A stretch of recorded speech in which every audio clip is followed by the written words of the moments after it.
Spring is finally here. I'm Claudia Coffey. I'm Jeff Wallitsch. And welcome to Coffee Grounds, presented by Wallitsch Garden Center. All season long, we're going to be giving you some style trends, some garden trends to bring joy to your garden. And today we're talking about garden art. That's right. And who doesn't love garden art? Right. And who doesn't like it when it's cheap? Right here. All right, so the first thing that we have here is a bowling ball, my bowling ball. And what you can do is use this as a gazing globe. You can find these cheaper at like the hand-me-down stores. They come in all different sorts of color. And what's great is they're not breakable. And I love that pop of color Yes. in the garden. Okay, don't throw away things in the garden. Don't throw away things, old tools either too. So this is an old iron rake that we attached to this board here.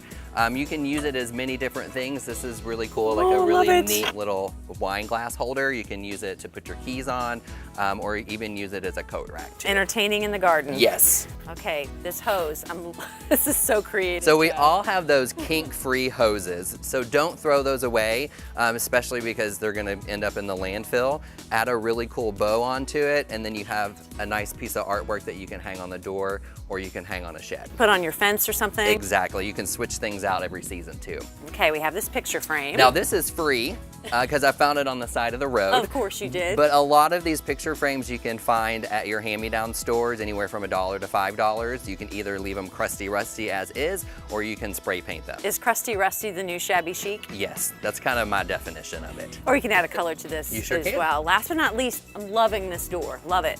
So this came from one of the Habitat restores. Doors there range from $5 to $10.